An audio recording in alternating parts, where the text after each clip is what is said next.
This Torah class is brought to you by TorahAnytime.com. Okay, good morning everyone. Shalom Aleichem, Bruchim Abam. We're continuing in Mishnah Brura, Daf HaShavua. We're learning Siman Lamed Beis. We're in the middle of Seif6-7. The Mechaber said, Ein tzarich l'sartet ki im shita al yani. You only have to etch the top line.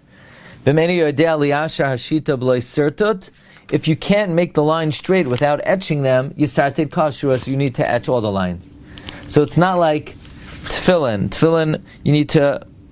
It's not like, Mezuzah. Mezuzah, you need to etch all the lines. However, the opinion of the Mechaber is that for Tefillin, you only have to etch the top line unless you can't write straight. V'lo yisartet be'oiferes. Do not etch with lead, because then the place that you etch will be colored. So etch with something that won't leave a mark. Says Rama Haga v'yesha. Some say shetzarich l'sartet tamid l'malu u'lamata min hatzadim. Some say you need to etch above, below, and the sides. Afal pi sheyadei lichtov b'lo sertot. Even though you could write without etching. V'chein noyagin. That is the minhag. Now again, we saw the Bir Halacha yesterday. What if you didn't do etching at all? Then it's machlekes Rabbeinu Tam and other shitos. Rabbeinu Tam said it's possible, and other shitos said that it would be okay with the Yevet. Now, the Mechaber said that if you can't write straight without etching, you need to etch all the lines. Says the Mishnah Berurah Katan Chavav Yisartei Perush L'Chadchila. All the lines. Why? Mishum Zakeli V'Yanveyu. To beautify the mitzvahs, even though the Dirshu points out nobody could see it on the outside. What Zakeli Vanveu is it to have the lines written straight when nobody ever sees it? There's still an Indian of Zakeli Vanveu. But the Evet Afilim Leisertate, because of Ashitais Akumais in Livsalat Tefillin. Nevertheless, if the lines are not straight, sometimes you see Tefillin, say Mezuzos, things don't look that straight, it's not puzzle. The Oiferes don't use lead. Says Mishnah B'chein B'diyai, ink of a sikra or a red pigment, or any of the like which is a color. Even between the lines, you cannot etch with it.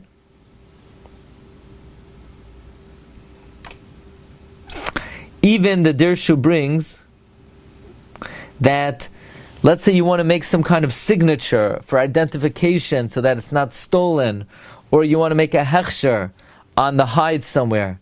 The Mikdash Ma'at says it's Asr. Rav Moshe says, and the Tzitz Eliezer says, not even to draw on the opposite side of the cloth. You should not have any writing on anywhere other than the writing of the stam. Okay, weiter. V'chol lechatchila avo b'diavad ein lahachmer. B'diavad, you would be able to etch with something that has a color. Kein kasavah lechem chamudos ve'ol yaraba uvetshuvas devar Shmuel Siman shin samach beis mefakbek b'zeh. The tshuvas devar Shmuel is mefakbek, whether b'diavad it's kosher ma'od im mesurtat b'shum tzeva shachar. In the tshuvas devar Shmuel, he questions this very much. If you etch with any black color, machmas negias ois ba'ois al yedei hasertot hashachar, because you might cause the letters to touch. Imloi dekasav mitachas hasertot ayin sham.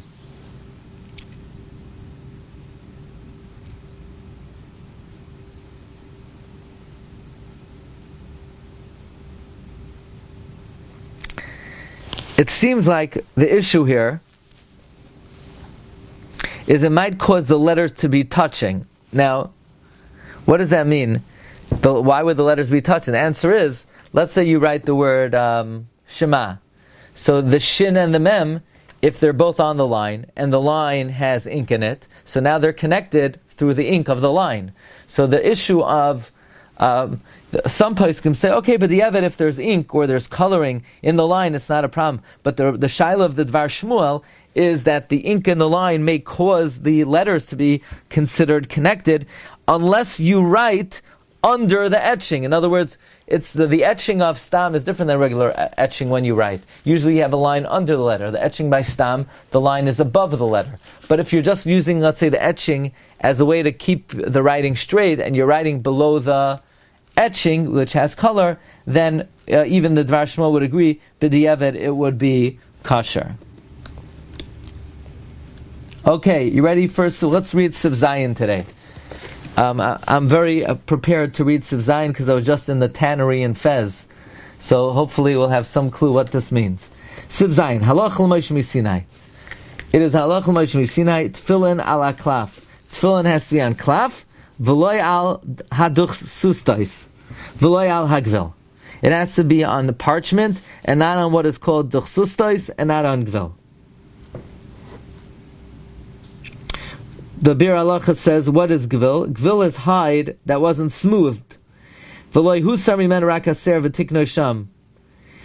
You only took off on the side of the hair, and you fixed it, but on the side of the flesh, nothing was removed. So the gvil is sort of the outer hide, where you took off the outer layer of hair, but the inner layer toward the flesh was not smoothed out. If you want to know what that means, you could look at the clip of the shiur that went up last night from the pheasant, from the tannery in Fez. You'll see the guy smoothing out the hair off the top of the hide. Okay, that's gevil. Gevil is the outer side. But now the Mechaber is going to explain what these things are. Koisven ala klaf b'makoim basar. You write on the klaf on the side of the meat, the imshina pasel. If you wrote on the other side, it's pasel. Mahu klaf umahu duchsustas. What is klaf and what is duchsustas? Why doesn't he say what is gevil? Gevil we're supposed to know. That's what the Bir Halacha identifies as the ar shaloi nechlak. Ha'ar b'shas ibudai, the hide, when you tan it, cholkin oisoi l'shnayim. You divide it into two. V'chelek ha'chitzon shulatzad ha'seyar nikra klaf. The outer side, which is toward the hair, is called klaf. The inner half, that is on the meat, on the muscle, is called duchsustas. So again, basically you skin the animal, and the skin has two parts to it. The hide has two parts, the outer half toward the hair, and the inner half toward the meat. Now, the inner half is called duchsustas. You can't use duchsustas. Now, what does it mean you write on the klaf litzad habasar? Ulafizek yamrinon koisven ala klaf b'makam basar. According to this, when we say you write on the klaf on the side of the basar, hainu b'makam hayoyser kav lebasar, the inner half, the hainu b'makam chiburai, that is the part that is attached kishu davak leduchsustas, that is connected to the duchsustas. I mean, very simple. Basically, let's say the hide, the hide has two parts. The outer half, the hair grows out from here. There are two layers. The outer layer is the klaf. The inner layer is the duchsustas. Okay, I was asked to raise it so that the camera could see also. The outer half is the klaf. The inner half is the duchsustas. And the inner half is no good. You can't use the duchsustas. The outer half, one side the hair grows from, and that's smoothed out. And the other side is the side near the flesh. You have to use this side, and you can't use that side. So it's the inner part of the outer layer. Now the Bir Halacha said gevil is also the outer layer, but basically the ar,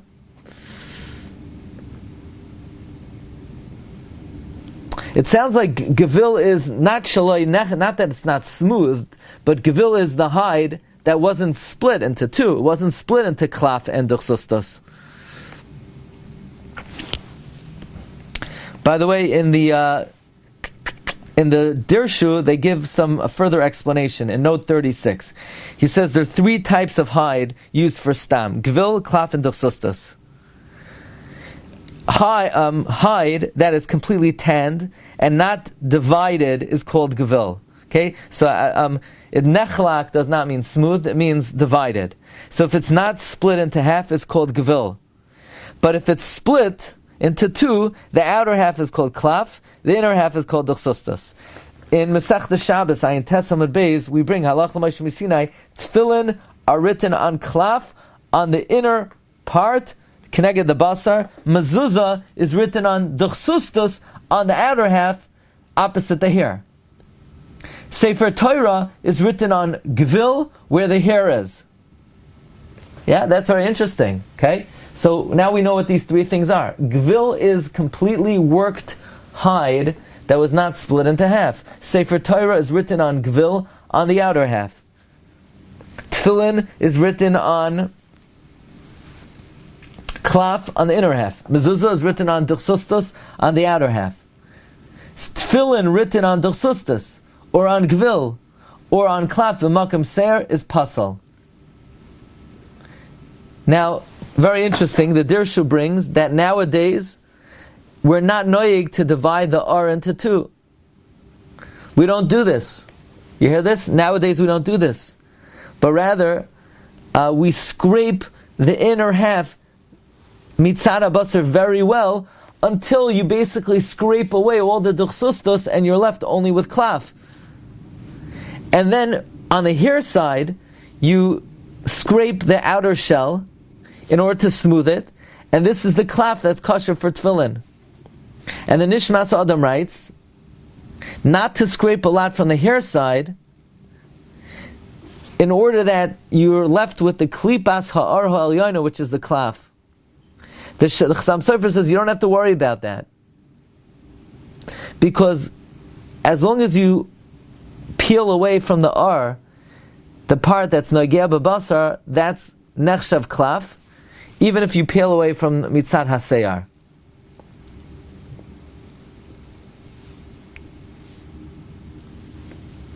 Interesting.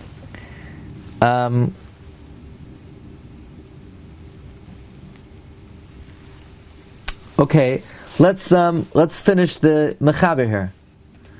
Ulefizeh ki amrinon koisvin al haklaf b'makam basar. When we say you write on klaf where the flesh is, hainu b'makam hayoser kav labasar, the closest place to the flesh. The hainu b'makam chiburai, that is where it's connected. K'shudavak ladachsustos. Uklafim shalanu she'ein cholkim oisam. Our klaf that we don't divide, yeshlem din klaf. They have a din of klaf v'koisvim aleim letzad basar.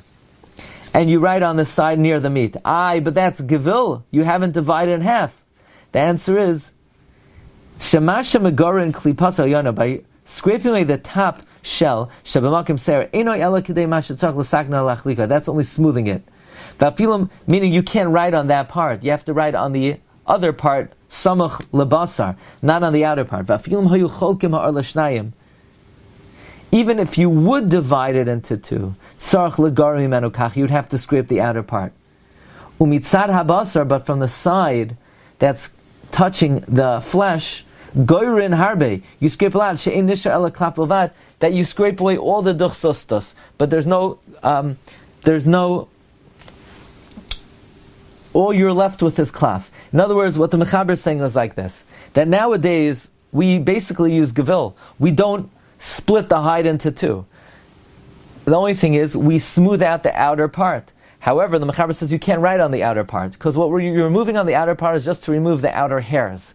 But on the inner part, you're scraping away so much. So basically what you're doing is, instead of splitting off the duchsustos, you're scraping away the duchsustos. Meaning, instead of making two layers and writing on the inner layer of the outer layer, right? Instead of splitting the two layers and writing on the inner part of the outer layer, you're basically just scraping away the inner layer. You're getting rid of the duchsustos completely, so you're left with just klaf.